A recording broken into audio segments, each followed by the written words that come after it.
What if I told you one man was beaten nearly to death on national television, and it changed America forever? March 7th, 1965. Edmund Pettus Bridge, Selma, Alabama.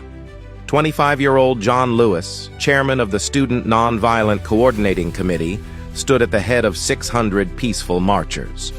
They'd knelt in prayer at Brown Chapel AME Church, then walked silently, 2 by 2, through downtown streets toward the steel-arched bridge spanning the Alabama River. Behind Lewis and his co-leader, Hosea Williams, the footsteps of 600 people echoed on pavement. Ahead, 150 Alabama state troopers, sheriff's deputies, and armed posse men waited at the bridge's far end, billy clubs in hand, mounted on horseback, ready. The bridge was named for Edmund Pettus, Confederate general and Grand Dragon of the Alabama Ku Klux Klan. That name stared down at them in block letters across the bridge's crossbeam as they climbed the steep rise.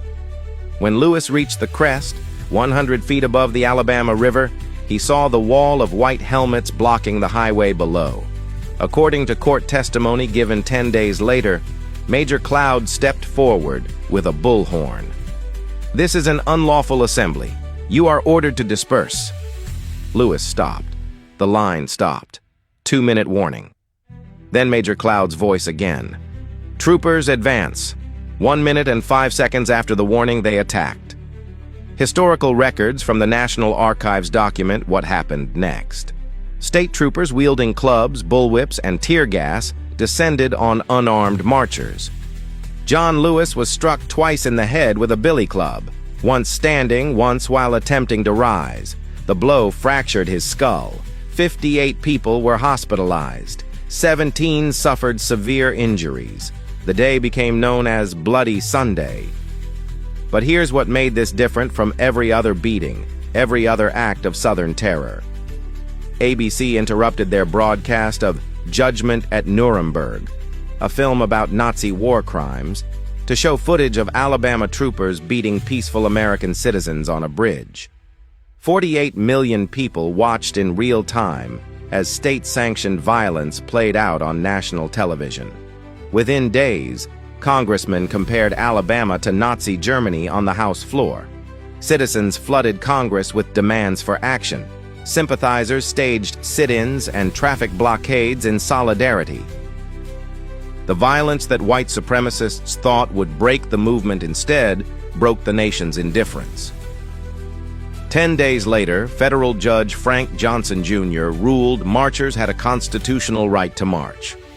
On March 21st, under protection of federalized National Guard troops, 3,200 demonstrators, led by Martin Luther King Jr., Coretta Scott King, and John Lewis, with a bandage still covering his fractured skull, crossed that bridge and walked 54 miles to Montgomery. 5 months later, President Lyndon Johnson signed the Voting Rights Act of 1965 into law.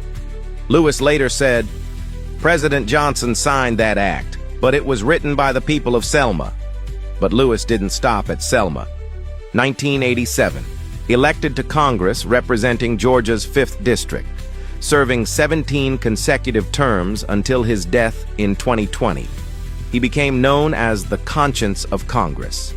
He led the fight to create the National Museum of African American History and Culture, a bill that took from 1986 to 2003 to pass, finally opening in 2016, and he never stopped preaching his philosophy. At age 80, battling pancreatic cancer, Lewis stood on Edmund Pettus Bridge on March 1st, 2020, and told the crowd, "Get in good trouble, necessary trouble, and redeem the soul of America." 4 months later, he died.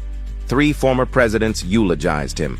His casket crossed Edmund Pettus Bridge one final time, the bridge he'd bled on, the bridge that bore the name of a Klan leader, the bridge that proved one act of courage caught on camera could ignite a nation.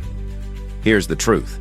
John Lewis was beaten 45 times during sit-ins, arrested over 40 times as a freedom rider, spoke at the March on Washington at age 23, had his skull fractured on national television at 25, and spent the next 55 years proving that good trouble isn't just protest, it's a lifetime commitment to justice.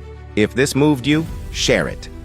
Comment which part of Lewis's story inspires you most. Follow Ikemefuna History TV, because the heroes who bled for our rights deserve to be remembered.